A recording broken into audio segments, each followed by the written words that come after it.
Berjumpa lagi dengan Albara. Kita lanjutkan cerita Budak Bayangan. Jangan lupa share, like, komen dan subscribe. Budak Bayangan bab 1421 Kegembiraan Hidup. Suni begitu tercengang sehingga ia mendapati dirinya mendengarkan dengan pasif ketika Evi memberinya ceramah tentang burung dan lebah. Wajahnya benar-benar datar. Di tengah-tengahnya, dia tiba-tiba terbangun dan menudingnya dengan jari yang menuduh. Tidak, bukan itu. Maksudku, aku tahu cara kerjanya, sial. Yang kumaksud adalah bagaimana caranya? Sejak kapan? Siapa ayahnya? Evi berhenti bicara dan menatapnya sambil tersenyum. Kemudian, sambil menopang perutnya dengan satu tangan, dia berjalan melewatinya dan menarik tombaknya keluar dari batu. Bersandar padanya, dia menghela nafas dan mengangkat bahu. Saya kira kita sudah memastikan caranya. Sejak kapan? Harusnya sejak 5 bulan yang lalu? Kira-kira sekitar itu. Dia menepuk pundaknya dan menambahkan, "Oh, dan aku juga senang bertemu denganmu." Suni terdiam beberapa saat. 5 bulan? 13 sudah berlalu sejak dimulainya mimpi buruk. Tapi bagi Evi, itu baru 2. Artinya, yang berarti dia telah hamil selama perjalanan mereka melewati gurun putih, pertempuran tengkorak hitam, dan sebagian besar waktunya di Antartika. Namun tidak seluruh waktunya di Antartika. Tiba-tiba, dia menamparkan keningnya sendiri. Aku bodoh sekali. Banjir kenangan muncul di benaknya. Semua tandanya sudah ada di sana. Dia seharusnya menyadarinya lebih cepat. Dulu ketika kelompok itu melakukan perjalanan melintasi pulau di rantai, Evi bertingkah aneh. Nafsu makannya tidak stabil, dan pilihan makanan ringannya aneh. Yang merupakan hal normal bagi orang lain, tetapi tidak bagi pemburu wanita rakus. Dia bahkan menggodanya karena menderita mabuk perjalanan di atas Chainbreaker. Kalau dipikir-pikir, penyakit itu sama sekali tidak ada hubungannya dengan pergerakan kapal terbang. Ada petunjuk lain juga. Seperti Evi yang ragu-ragu sejenak sebelum menolak tawaran Beastmaster untuk membawanya kembali ke dunia nyata dan meninggalkan kelompok lainnya. Seandainya Suni lebih perhatian, ia akan menyadari bahwa Evi yang ia kenal tidak memerlukan waktu untuk berpikir. Dia masih menunggu jawabannya karena dia tidak hanya mempertimbangkan nasibnya, tapi juga nasib anaknya yang belum lahir. Seorang anak, hanya menganggap kata ini aneh.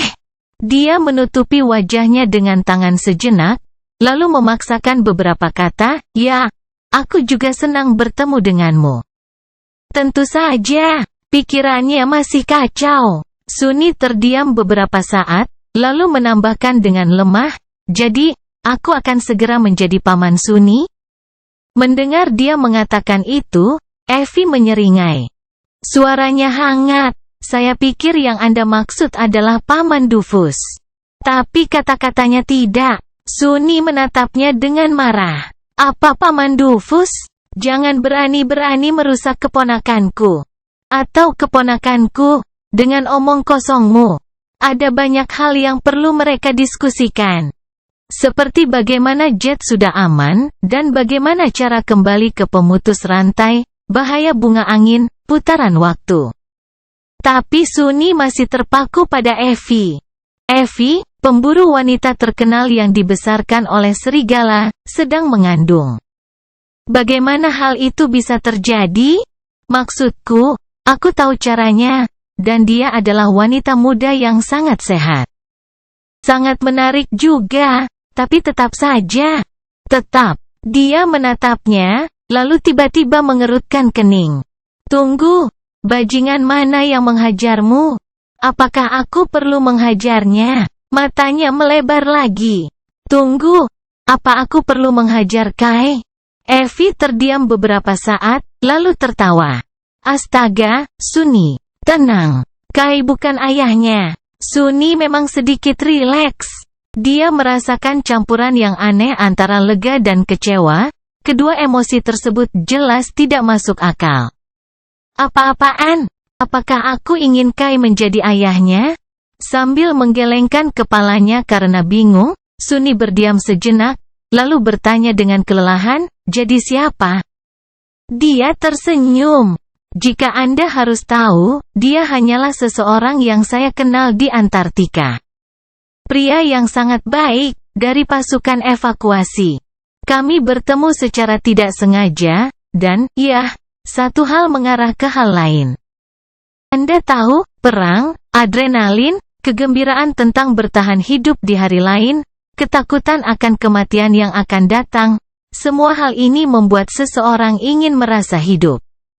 Sehidup mungkin. Evie selalu menjadi orang yang berwujud fisik, dan seseorang yang bergembira dengan fisiknya, justru karena hal itu telah ditolaknya sebelum menjadi seorang sleeper. Dirantai di kursi roda, dia telah menjadi tawanan tubuhnya sendiri hampir sepanjang hidupnya.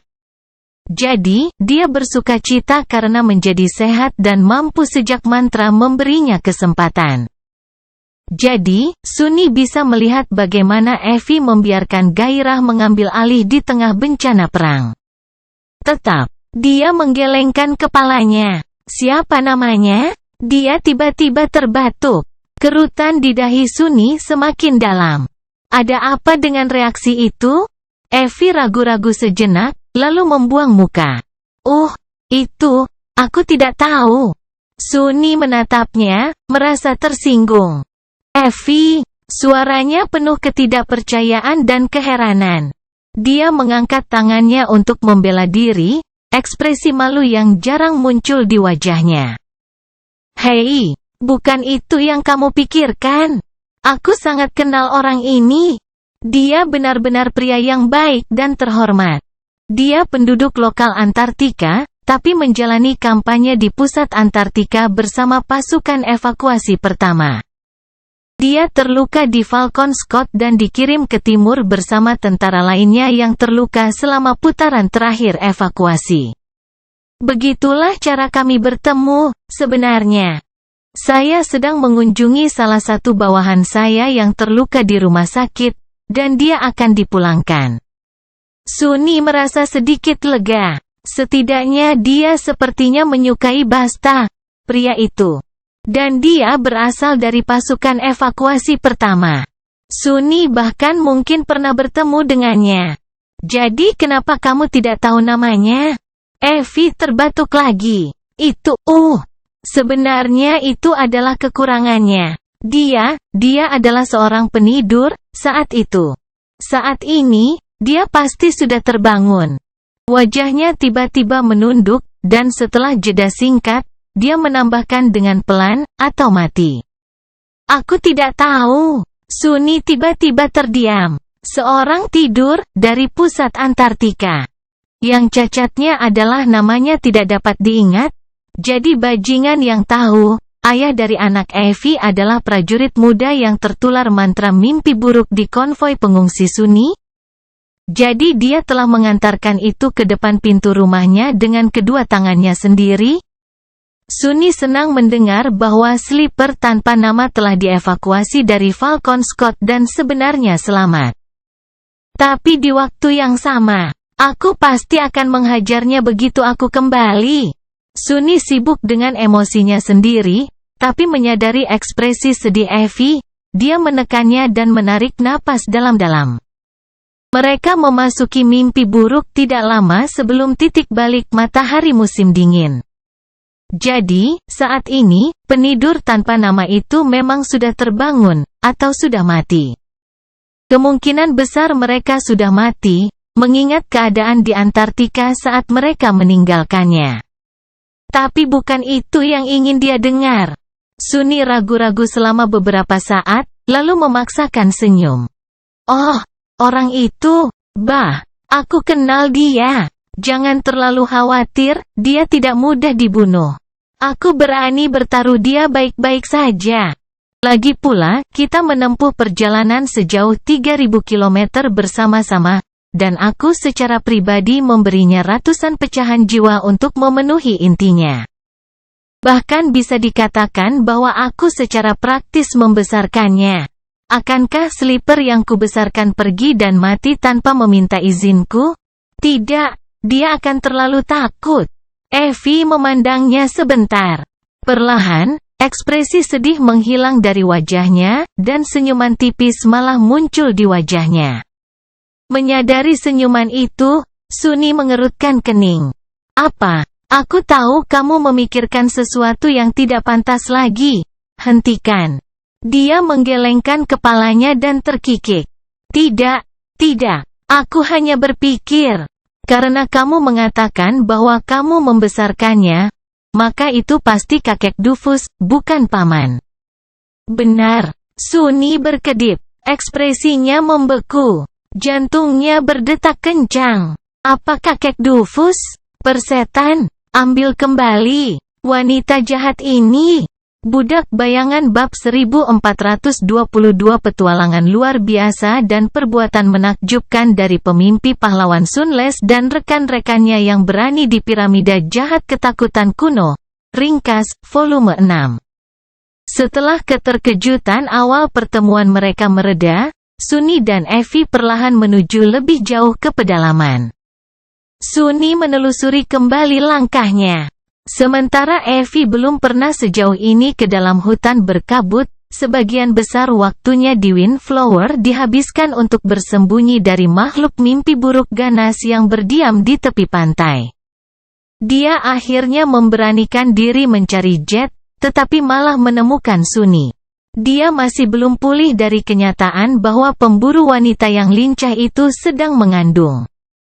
Dan bahwa ayahnya adalah seorang penidur yang pernah berada di bawah komandonya. Banyak hal yang harus dicerna dan diterima. Itu juga banyak berubah. Tidak heran Jet mengatakan bahwa dialah satu-satunya yang membunuh banyak musuh. Effie masih memiliki kekuatan dan ketahanannya. Dan Sunny masih mendapat manfaat dari peningkatan kemampuan ascendednya. Tapi pemburu wanita itu tidak dalam kondisi untuk bertarung. Kondisinya tidak hanya membuatnya lebih lambat dan kurang lincah, tapi juga terlalu lemah untuk jenis ketegangan fisik yang diakibatkan oleh pertempuran. Pertempuran apa? Dia bahkan tidak bisa mengendarai Nigma, jadi mereka harus berjalan dengan sangat lambat. Itu sebuah masalah. Sekarang setelah Effie bersamanya, Sunny tidak bisa menyeberangi jurang dengan cara yang sama seperti yang dia lakukan pertama kali, yang berarti mereka harus mengitarinya. Ditambah dengan kecepatan mereka yang sudah berkurang, peluang untuk sampai ke sisi lain pulau sebelum revolusi berakhir sangatlah kecil. Dia juga tidak bisa lari dari makhluk mimpi buruk yang menghuni hutan. Hal itu mungkin terjadi ketika Sunny bebas menggunakan Shadow Step. Tapi satu-satunya orang yang bisa menemaninya ke dalam pelukan bayangan adalah Nevis. Bersama Effie, dia harus tetap berpijak pada wujud nyatanya. Tiba-tiba, hamparan kabut di pulau neraka itu tampak jauh lebih luas dan lebih mengerikan dari sebelumnya. Namun, Sunny menyimpan pemikiran itu dalam hati. Jadi, kami menghabiskan bulan yang menyenangkan dan santai dengan melayang ke hilir di atas mayat monster besar sementara ia perlahan-lahan dimakan oleh segerombolan kekejian yang mengerikan. Kedengarannya mengerikan, saya tahu, tapi sebenarnya itu agak damai. Ya, lagi pula, pada akhirnya, aku harus berubah menjadi ular laut kolosal dan membunuh ular laut lain yang bahkan lebih kolosal. Dia ternyata adalah mantan Raja Twilight. Effie menatapnya dalam diam. Tapi senja itu, yang telah kubunuh sebelumnya, ternyata adalah Cassie. Benar sekali, dia telah menjalani kehidupan yang manis di istana yang indah selama ini. Bicara tentang keberuntungan, ya? Jadi, kami memperbaikinya kapal di Valen Grace dan berlayar untuk membunuh Sibyl yang berbeda. Yang itu, belum pernah aku bunuh sebelumnya. Dia juga seorang tiran yang rusak, tapi Cassie pergi dan menghabisinya dalam satu serangan. Apa-apaan ini? Aku merasa sangat malu. Itu mungkin akan membutuhkan setidaknya 1,5 serangan, kau tahu. Pemburu itu menarik napas dalam-dalam. Jadi, selamat. Sekarang kamu tahu bahwa kamu mempunyai kembaran jahat dari masa depan. Dan kemampuan transformasimu menjadi sangat tinggi. Seolah-olah kamu belum cukup tinggi.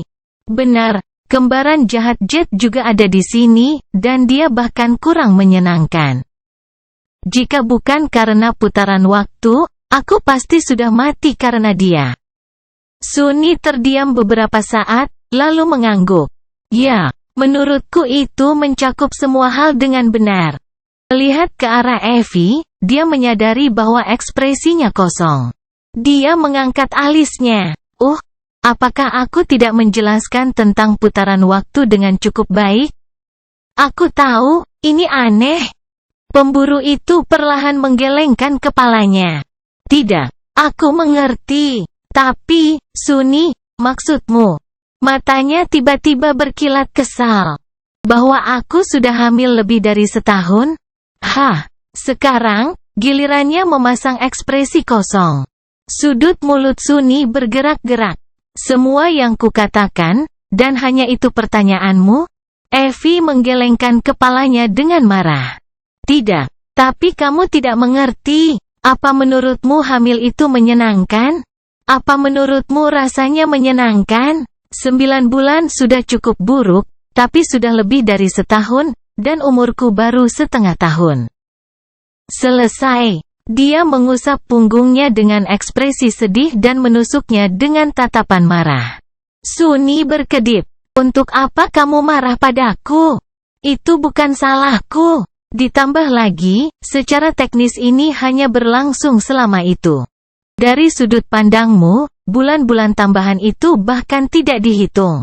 Evie membuka mulutnya, lalu menutupnya kembali. Itu lebih buruk lagi. Kemudian, dia berhenti, bersandar pada tombaknya, dan menghela nafas panjang. Saya lapar. Sunni tertegun. Dia bingung. Wanita. Sambil menggelengkan kepalanya, dia memanggil Covetus Cover dan mengeluarkan beberapa makanan darinya. Mata Evie berbinar saat melihat buah, roti, dan keju. Mengambil segenggam anggur, dia memasukkannya ke dalam mulutnya. Oh, ya Tuhan, ini dia. Kamu tidak bisa membayangkan betapa muaknya aku dengan rumput laut dan daging ikan. Yah, daging yang menjijikkan. Sunni memperhatikannya makan dalam diam. Tampaknya rasa lapar Evie yang sudah mustahil menjadi 2 kali lebih mengerikan, sekarang. Meskipun ada banyak makanan yang disimpan di peti, makanan itu menghilang dengan kecepatan yang menakutkan. Dia telah memanggil Sean dan Vian segera setelah menyadari bahwa melarikan diri dari kekejian bukanlah suatu pilihan lagi, jadi mereka berjaga di sekitar mereka, bergabung dengan Nigmah. Setelah beberapa saat, Sunni menawari Evie musim semi tanpa akhir dan ragu-ragu selama beberapa saat. Akhirnya, dia berkata, pasti sulit. Untuk bertahan hidup di sungai besar seperti itu, tidak mampu melawan, atau bahkan melindungi dirimu dengan baik, sungguh. Baik dirimu sendiri maupun anak itu. Pemburu itu memandangnya beberapa saat, lalu mengangkat bahu sambil tersenyum. Ya, tentu saja, itu tidak mudah. Tapi Jet merawatku dengan baik. Dia bertahan sebentar. Jadi kenapa kamu melakukannya? Evie mengangkat alisnya. Melakukan apa? Suara Sunni muram dan serius. Mengapa kamu datang ke mimpi buruk bersama kami alih-alih melarikan diri bersama Beastmaster? Ekspresinya membeku. Oh, Evie tidak menjawab untuk beberapa saat. Kemudian, dia menunduk dan membelai perutnya yang menonjol sambil tersenyum jauh. Setelah hening beberapa saat, dia berkata dengan nada pelan, hanya, kamu tahu, dunia sudah hancur berantakan. Jadi, kupikir, di tempat seperti itu. Apakah anak ini ingin juga dibesarkan oleh seorang ibu yang menelantarkan teman-temannya?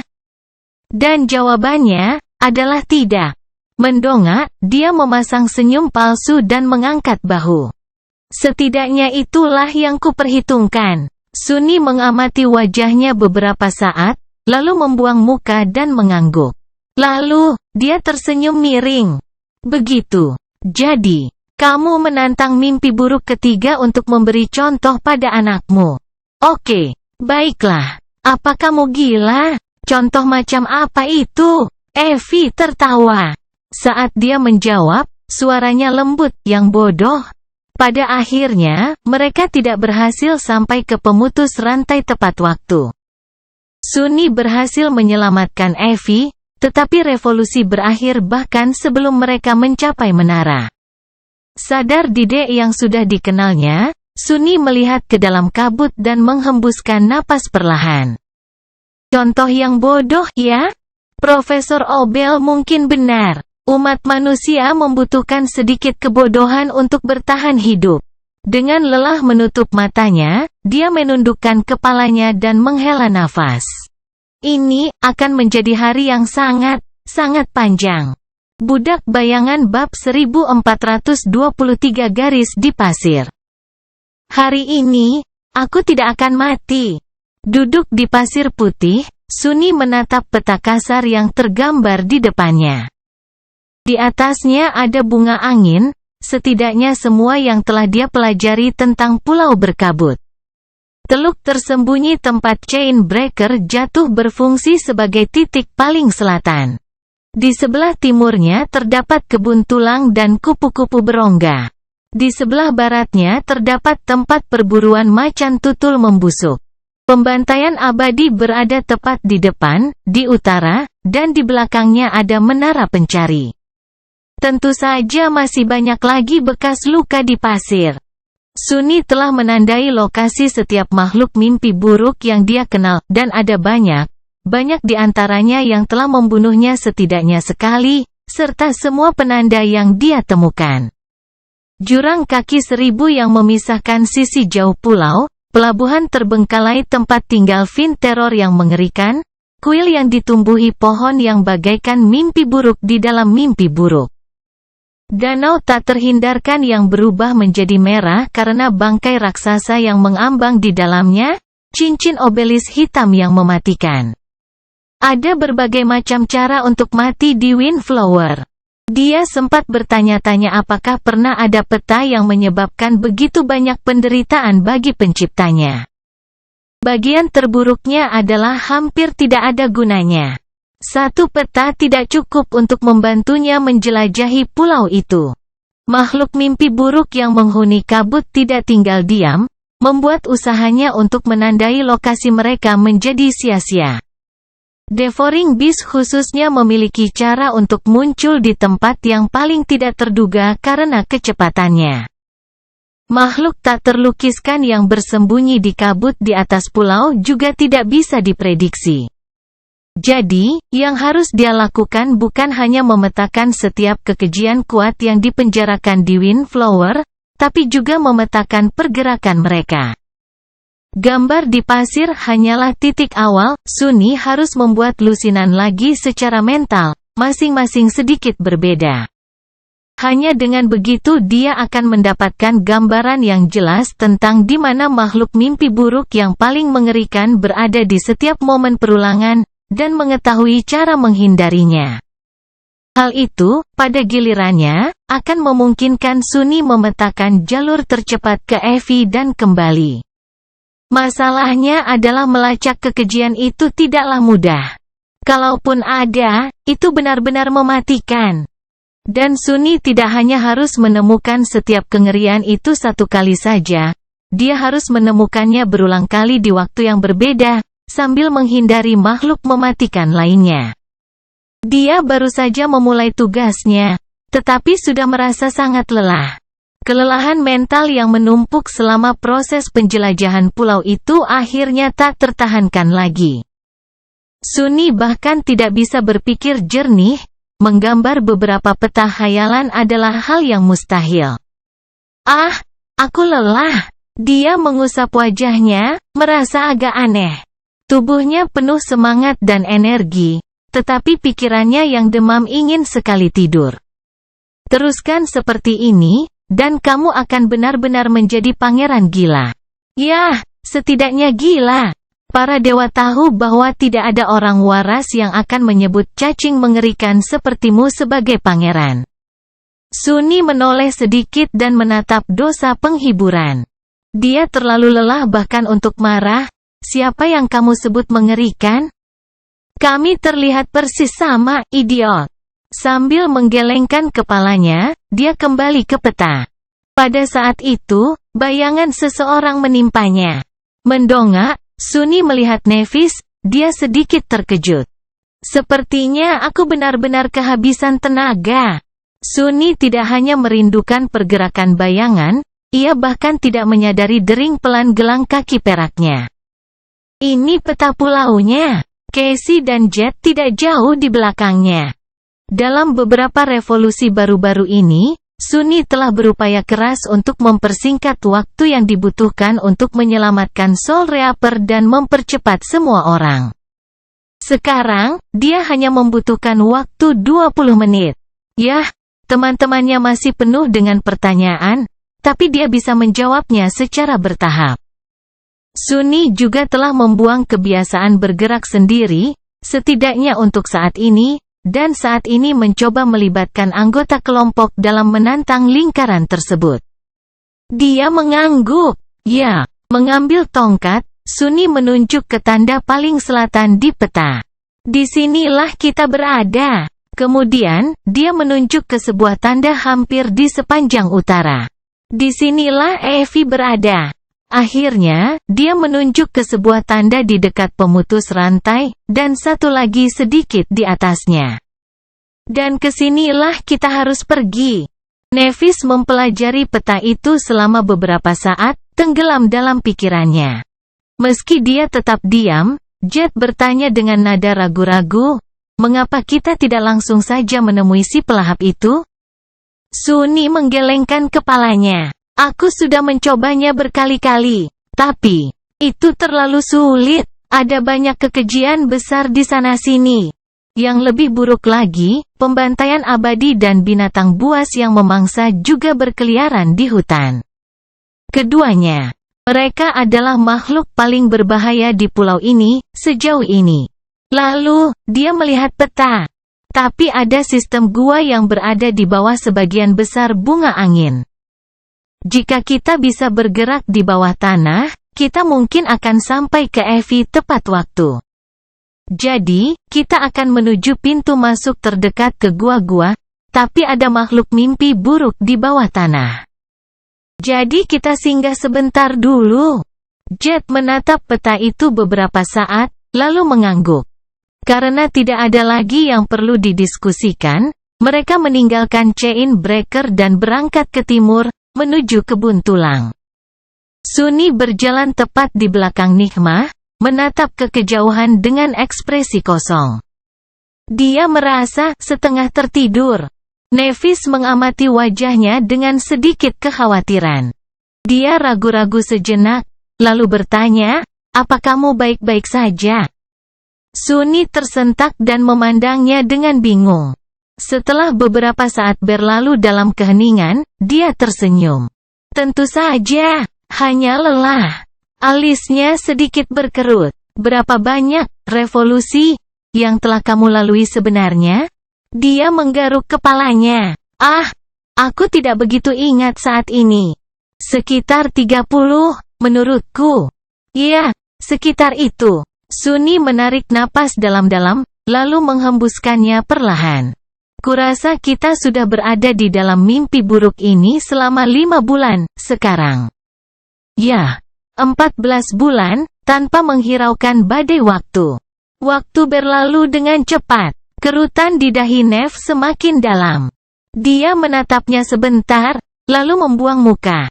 Secara teknis, itu mengalir.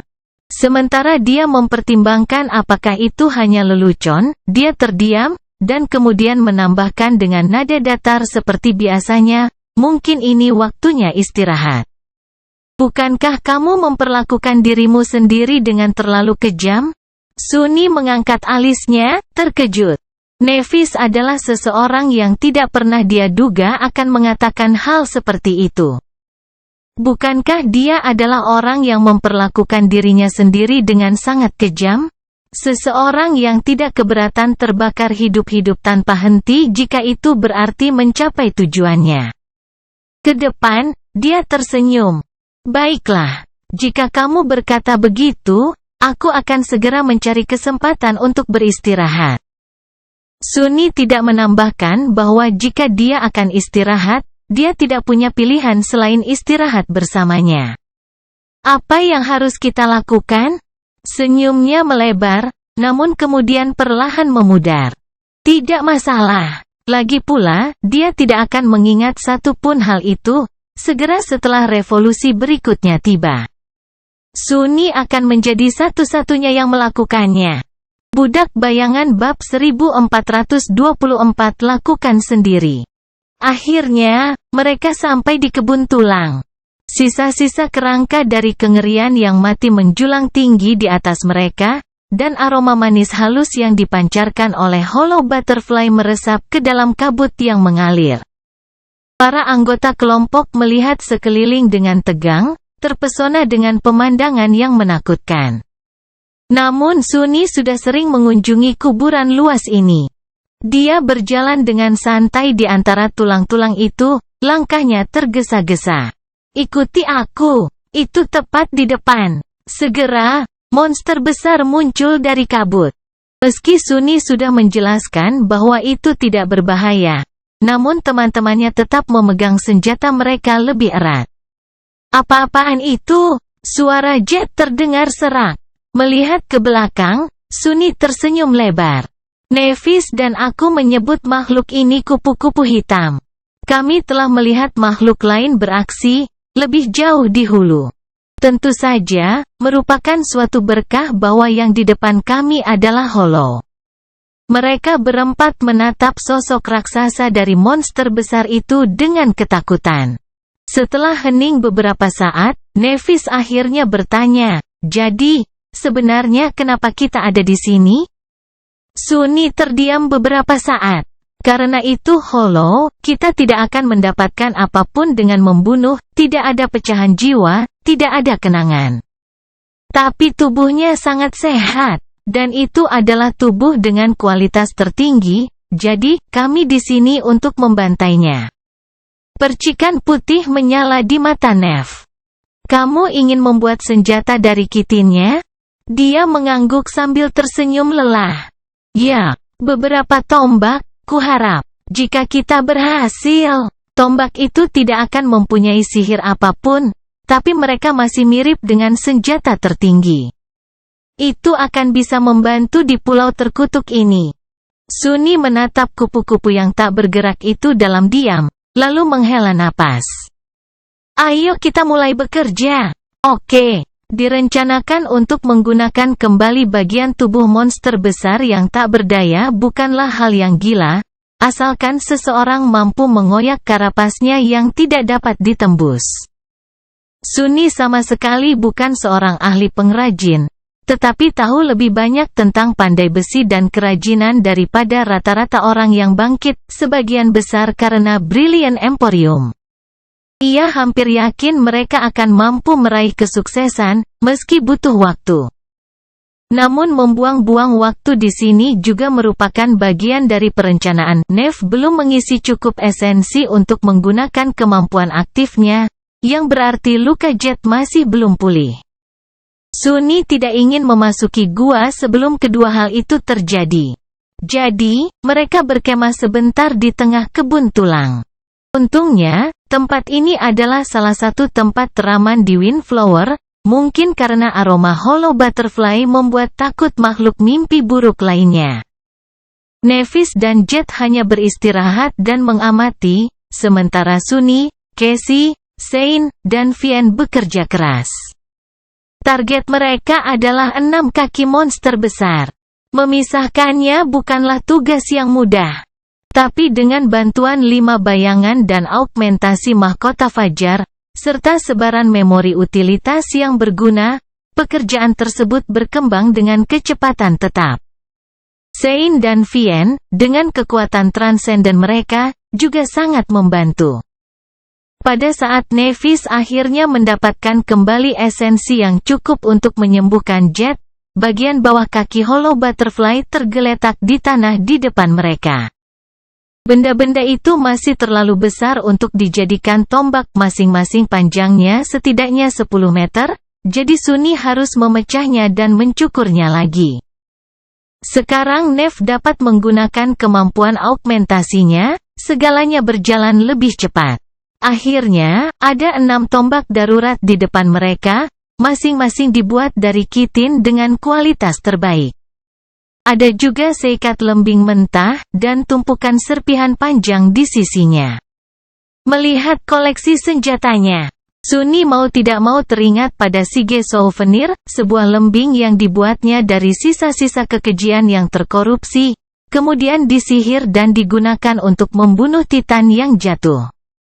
Sayangnya, tidak ada waktu baginya untuk menyihir orang-orang itu dengan cara yang sama. Suatu hari terlalu singkat untuk menciptakan mantra yang bermakna. Mengingat Sige Souvenir juga mengingatkannya pada pertarungannya dengan Ravenous Vien. Makhluk pendendam itu telah menggunakan pedang kasar yang dibuat dari gading makhluk mimpi buruk yang tidak diketahui saat itu. Setelah berpikir beberapa saat, Sunny mengambil serpihan kitin Hollow Butterfly yang agak melengkung. Ujungnya cukup tajam untuk dijadikan pedang, jadi dia melemparkannya ke Vien. Dia juga menyerahkan sepotong kitin hitam lainnya, yang ini rata dan melingkar kasar, kepada Sein. Sunny secara pribadi telah membuatnya menjadi perisai sebelumnya. Saya pikir kami siap. Mereka sudah siap, setidaknya dalam revolusi ini. Setiap anggota kelompok, serta Sein dan Vinet, mengambil salah satu tombak. Lembing itu dibagi antara Sunny, Nephis, dan Jet. Dengan berbekal gigi, mereka melirik kupu-kupu yang tidak bergerak itu untuk terakhir kalinya, yang kini tergeletak berantakan di tanah. Tenang meskipun telah dimutilasi dan sangat mengganggu karena alasan itu, dan mundur. Sunny memimpin kelompoknya melewati labirin tulang, berhenti dari waktu ke waktu untuk memastikan lokasi mereka. Akhirnya, mereka harus memulihkan punggung sebuah kengerian yang sangat besar, dan menemukan ruang kecil yang tersembunyi di baliknya. Di sana, tanah telah hancur akibat hantaman dahsyat, dan sebuah lubang hitam menunggu mereka, penuh kegelapan. Itulah jalan turun kita. Perjalanan melampaui imajinasi dengan Sne LVIY. Itu adalah salah satu pintu masuk ke sistem gua bawah tanah yang ditemukan Sunny. Menggunakan tali emas Nef, Evertwine, yang pernah memperoleh Casey di Vesnigmanya, mereka dengan hati-hati turun ke dalam lubang. Segera, para anggota kelompok menemukan diri mereka berdiri di lantai batu kasar sebuah gua alami, dikelilingi oleh kegelapan. Hampir tidak ada cahaya yang mencapai kedalaman ini, tertelan oleh kabut di atas. Namun, tidak satu pun dari mereka yang merasa terlalu khawatir akan hal itu. Faktanya, mereka bahkan merasa lega karena akhirnya berhasil lolos dari kabut yang selalu ada. Tidak ada satupun kabut di bawah tanah. Sunny belum memetakan semua gua, tapi dia tahu lokasi umum kemana mereka harus pergi. Sambil membawa tombak panjang, dia melangkah ke dalam kegelapan dan menghela napas. Saya harap kita tidak akan mati di sini hari ini, lagi. Tidak, aku tahu kita tidak akan melakukannya. Budak Bayangan Bab 1425 Teror Gua. Gua-gua itu adalah wilayah teror yang terkorupsi. Teror yang rusak. Belum lama ini Sunny akan bergidik hanya karena berpikir untuk melawan makhluk seperti itu. Tentu saja dia masih merasa khawatir, tetapi tidak sebesar orang bijak. Kekejian terhadap pangkat dan kelas itu bukanlah sesuatu yang harus dibunuh oleh seorang master sendirian, atau sekelompok dari mereka, sungguh. Sibyl of the Fallen Grace, misalnya.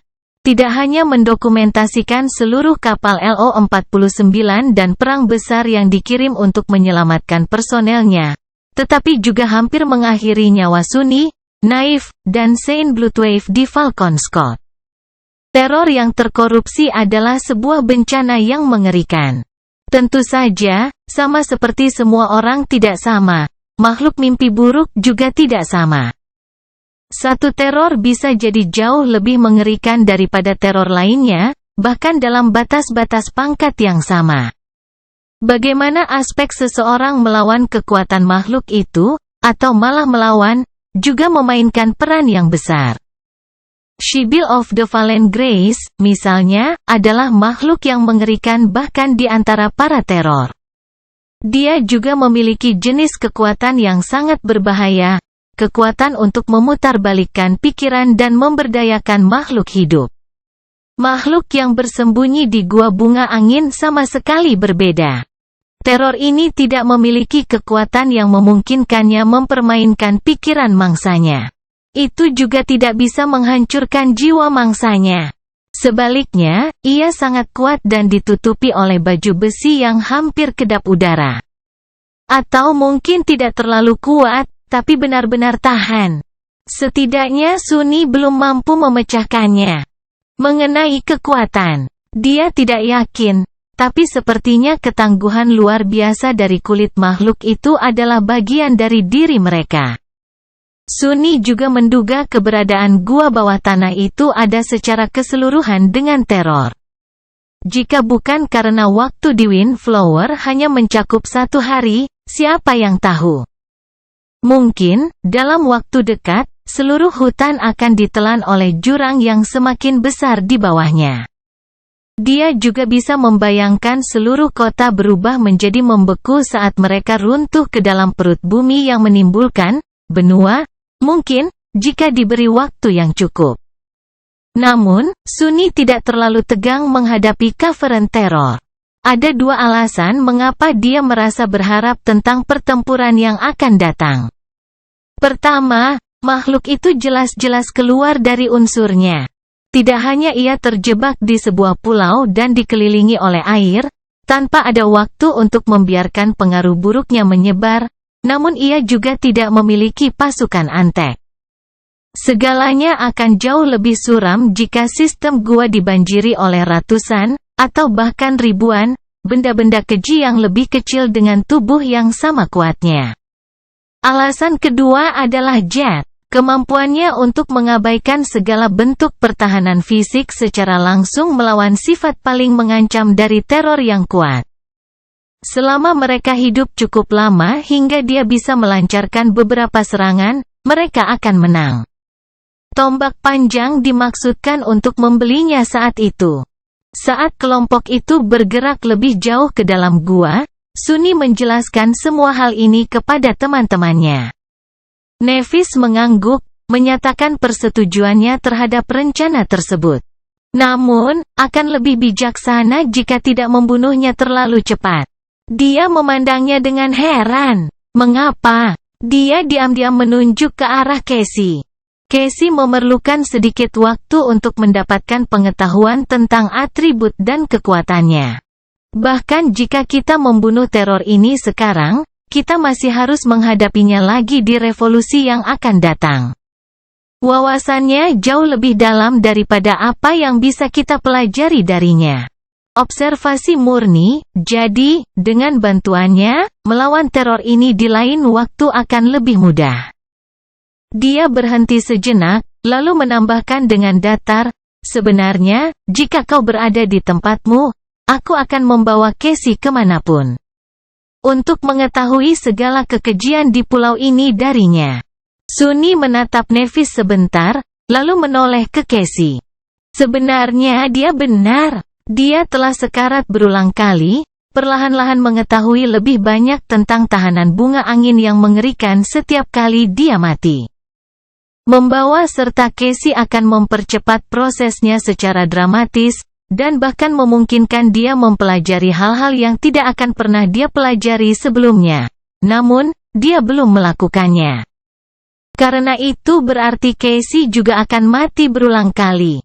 Dan meski Sunny bergidik membayangkan dibunuh dengan kejam, menyaksikan rekan-rekannya mati jauh lebih buruk, menyaksikan Casey mati sangatlah sulit. Mungkin karena, terlepas dari kenyataan bahwa gadis buta yang lembut itu telah membuktikan kekuatannya berulang kali, dia tetaplah yang terlemah di antara mereka. Dan dia, jauh di lubuk hatinya, dia masih melihatnya sebagai seseorang yang membutuhkan perlindungannya. Casey adalah orang yang pendiam dan sederhana, jadi tidak mudah mengingat kehebatan bela dirinya. Sunny menghela nafas dan menundukkan kepalanya. Bagaimanapun, aku harus melibatkannya.